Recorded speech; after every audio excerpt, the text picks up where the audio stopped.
Hey everybody, how's it going? Micah Lamar here from Wall Street IO, the #1 backtesting platform for swing traders, with a quick update for you on Apple. Today we're going to talk about Apple earnings, which is coming up on Tuesday. This is a really big week. I've also got a couple ideas short term for Monday, and I also want to discuss the idea between growth and growth rate, which are two distinctly different things, but a lot of people get them confused.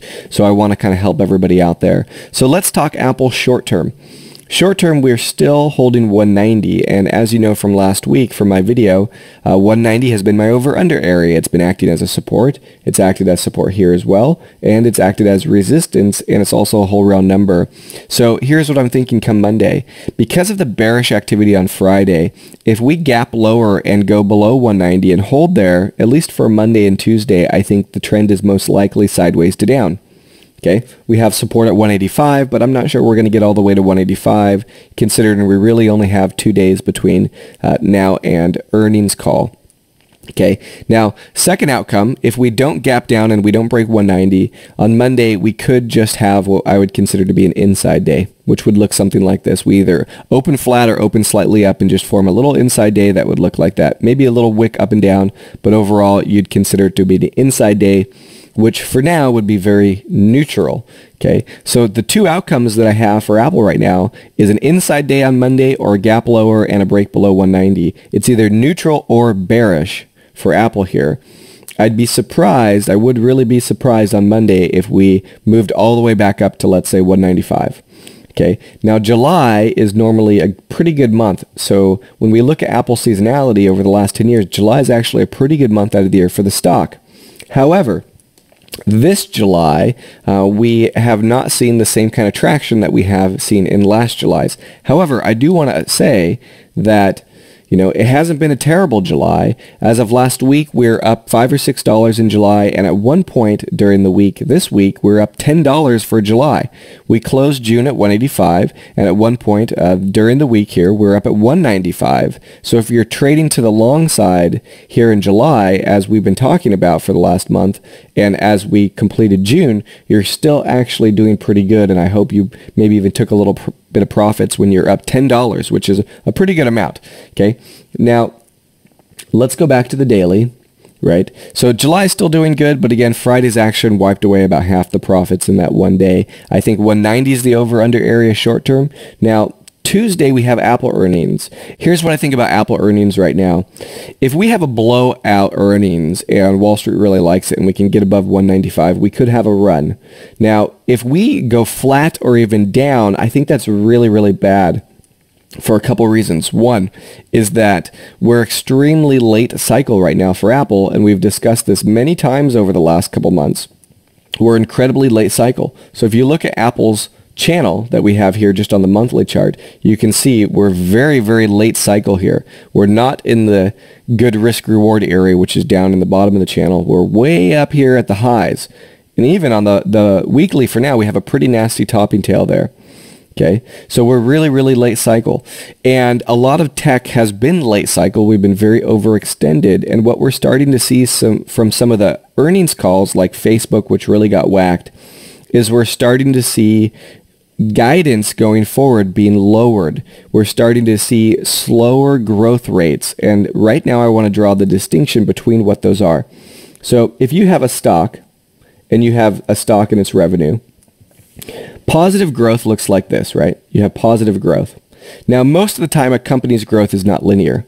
For many companies, what you have is I'll do another one here next to it, is for like Apple, Facebook, when they're really in their prime, you'd have accelerated growth. So it went up, and then it started to grow faster, and then it started to grow faster even more. You had an accelerated growth rate. Every quarter or every year, it was growing faster than it was the year before. Now, for a lot of these companies like Facebook and other tech that have gotten whacked, they're showing slowing growth rates. The distinction there between a growth rate and growth is very different. These companies like Facebook or whatever, they're still showing growth, which means every quarter, every year, they're still growing. But the thing is that the street looks at is the rate at which it's growing increasing or decreasing. So when you see, the street or, people in the news talking about, these tech stocks, growth rate going down, it does not mean that they're not growing. It just means that they're not growing at the same pace. It means that their growth is starting to look a little bit more like this. Okay? It's starting to look a little bit more like this. It's late cycle. We are late cycle right now. You can see it in the earnings numbers and you can see it in the chart. It's late cycle. So I want to draw a distinction between growth and growth rate. If you even just look at this little really funny looking chart I just drew, even if you came right across here, you can see this line is still slightly above that. So even in my example, there's still growth there. It's just not growing at the same rate. So I want to draw the distinction between growth and growth rate. Two different things. Right now, the growth rate is shrinking. And so come Tuesday, when Apple announces earnings, if there's any hint that the growth rate is slowing faster than people maybe thought, because for Apple, a lot of things have been slowing anyways, then that could be trouble for the stock considering how late cycle we are.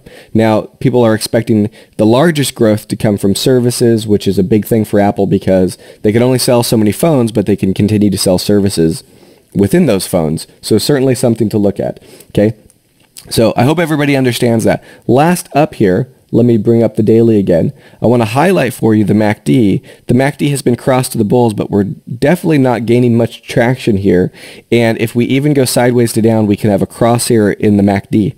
The other thing I want to highlight is that if it does cross, we have a really big divergence.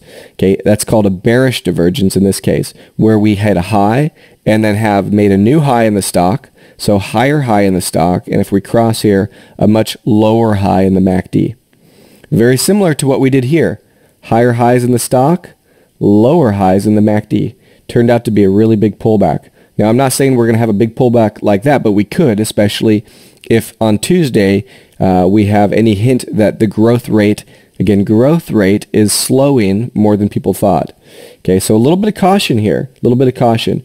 That said, if we continue to hold 190, I think that's incredibly bullish. Anything below 190, I'd be very, very cautious for the stock. Okay, and I think the market is going to tell us. It leaves clues. We can use these over-under areas that I highlight every week in these videos. The market will tell us. So go ahead and leave a comment right below this video with any big aha moments that you found during the video around growth versus growth rate, around early cycle versus late cycle, or any other big aha moments or questions. Go ahead and post in the comments right below this video, and I'll make sure to reply back to each one. Thanks again, and I look forward to seeing you on the inside. This is Micah Lamar. I'll see you there.